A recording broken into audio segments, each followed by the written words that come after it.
Bonjour, je suis Aaron de Aaron Gone Traveling. C'est un peu drôle de mon accent français. Aaron. D'accord, ça arrive le temps que je parle en français. Parce que toutes les semaines, chaque semaine, je vous salue en français avec le mot bonjour. Et du coup, j'ai décidé, cette semaine, c'est le temps que je parle un peu de français, que je fais un peu de contenu en français. Aujourd'hui, on va parler un peu de mon apprentissage de français, comment j'ai appris le français. Et c'était un vrai défi pour moi au début. C'était hyper difficile au début, mais tout ce que je veux dire, c'est que le progrès, ça vient pas du jour au lendemain. La raison pour laquelle je veux faire cette vidéo est parce que je veux faire un peu de contenu en français, mais j'ai aucune idée par où commencer. D'abord, je vais parler un peu plus lentement en français parce que je suis pas trop à l'aise en français, pas du tout, parce que c'est hyper difficile. J'apprends jusqu'à maintenant. Il y a trop de règles grammatiques, il y a trop de règles, il y a trop d'exceptions, il y a beaucoup de verlan et du coup, c'est nul. C'est sûr que je vais faire un peu des erreurs, mais c'est parti. Ça fait presque 3 ans que j'apprends le français par moi-même. C'est une langue si belle avec la prononciation R, S, L, M, N. C'est si belle.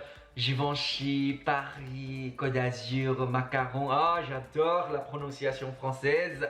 D'accord. À l'époque, j'étais étudiant et du coup, j'avais pas beaucoup d'argent à apprendre le français. Et du coup, je voulais pas payer pour les cours français parce que ça coûte trop cher.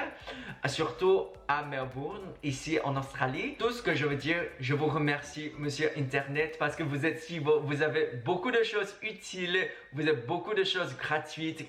Et je pense que j'ai commencé à apprendre le français par là, les contenus gratuits. Pourquoi j'ai choisi le français? Je pense qu'il y a plein de raisons, mais je pense que la raison principale, c'est que je suis tombé amoureux. La première fois que je suis allé en France, je suis tombé amoureux. C'était comme un coup de foudre. Même moi, j'y ai pas cru. Je trouve pas l'explication pour ça, mais je pense que j'adore tout ce que j'avais ressenti à Paris, en France.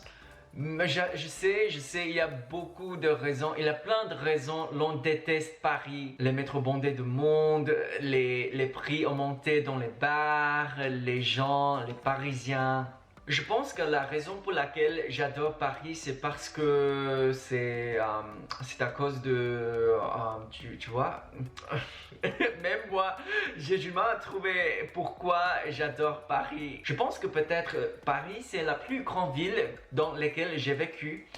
Et du coup, il y a beaucoup de choses à faire, il y a plein de choses à découvrir. Je suis débordé d'énergie tous les jours à Paris. Quand j'ai vécu à Paris, je vais au resto, je fais des rencontres, je participe aux événements, je fais la fête, je me balade dans les rues. Il y a plein de choses. Je pense que c'est l'air de Paris qui me rend fou. Et du coup, je pense si je veux m'exprimer, si je veux me connecter avec les Parisiens, les Français, il faut que je parle en français. C'est tout simplement ça.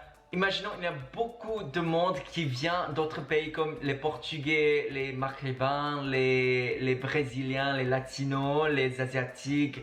Et ils parlent pas le français, ils parlent pas l'anglais. Et du coup, c'est logique pour s'installer en France, c'est logique d'apprendre le français. Et pour moi, il faut que j'apprenne le français aussi. Une autre raison, la bouffe française, la cuisine française, je veux dire.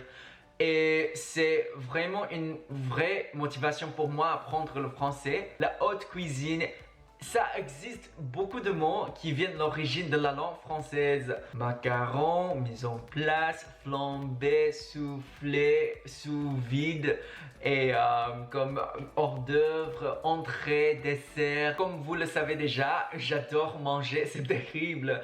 Et du coup, ça devient un de mes défis que je voulais atteindre linguistiquement, c'est de parler français. Mais c'était un échec cuisant pour moi au début. Et c'était hyper difficile et je me demandais pourquoi c'est si difficile pour moi le français. Et je me suis rendu compte que c'est parce que ma langue maternelle, le mandarin, est si loin du français. Et en termes de vocabulaire, de linguistiquement, de prononciation, il n'y a pas de connexion. Ça connecte pas. dans mon cerveau. Et du coup, ça, c'est simplement deux langues super différentes avec aucune similarité entre les deux. Comment j'ai appris le français? On va entrer le vif du sujet. Mon ami m'a prêté les livres sur le grammaire français et du coup j'ai commencé à apprendre le français par ces livres qui expliquent que les règles grammatiques, rien non plus.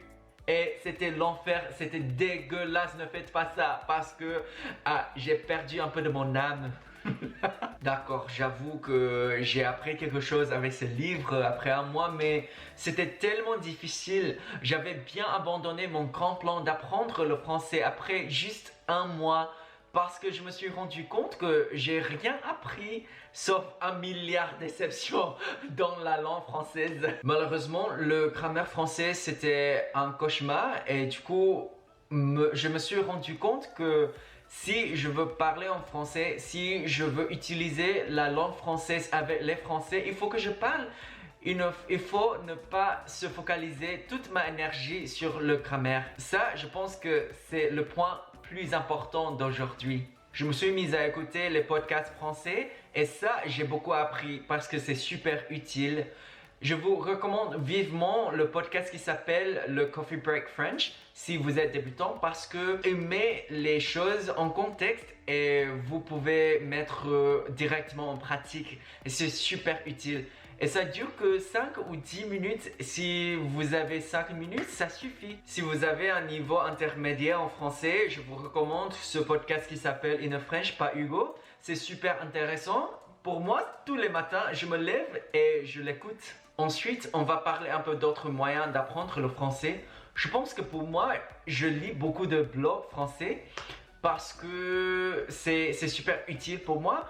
J'apprends visuellement et c'est important pour moi de pouvoir se rappeler, de visualiser comment ça s'écrit, l'orthographe et les structures et j'en passe.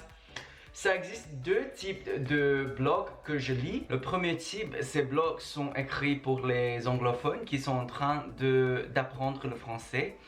Et du coup, c'est comme lawlessfrench.com, thoughtco.com, frenchtoday.com. Le deuxième type de blog, ce sont les blogs qui sont écrits pour les Français.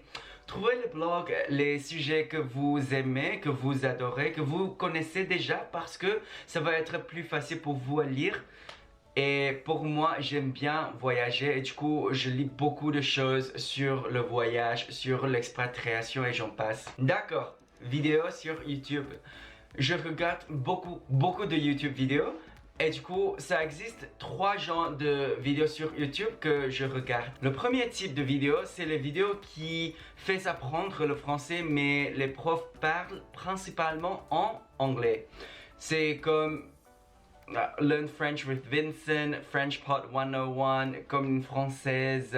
Le deuxième type de vidéo Le deuxième type de vidéo que je regarde sur YouTube, c'est quand même les choses sur l'apprentissage de français, mais les profs parlent principalement en français. C'est comme français authentique, français avec Pierre. Le troisième type de vidéo que je regarde sur YouTube, c'est les vidéos qui sont faites pour les Français. Et je pense que ce type de vidéo, j'arrive pas à comprendre les vidéos entièrement. Et du coup, des fois, je pense que j'arrive à comprendre peut-être 50% ou 60%, juste ça. Et mon cerveau fait la liaison, la connexion entre les mots inconnus et les mots connus. Et comme ça, c'est comme un exercice mental pour moi. Quand je suis pas trop fatigué, je le fais. Et je vous recommande vivement les vidéos comme à part Squeezie, Norman fait des vidéos, Cyprien, parce que les grosses stars comme ça, il y a des sous-titres dans plusieurs langues et du coup, ça m'aide un peu si je suis un peu perdu. Le quatrième moyen d'apprendre le français, les réseaux sociaux. J'utilise ça tout le temps et c'est terrible. Mais je me demande si je vais gâcher mon temps sur Instagram, Facebook. Je pourrais aussi bien apprendre quelques mots en français. Et du coup, mon Instagram, mon Facebook, ils sont en français. Et je suis abonné à plusieurs personnes que j'ai déjà mentionnées. Ils postent beaucoup de choses en français, des contenus pour les Français. Et du coup, j'apprends beaucoup de français de Instagram et Facebook. Et je pense que je gâche pas mon temps, quoi. J'apprends le français, tant mieux.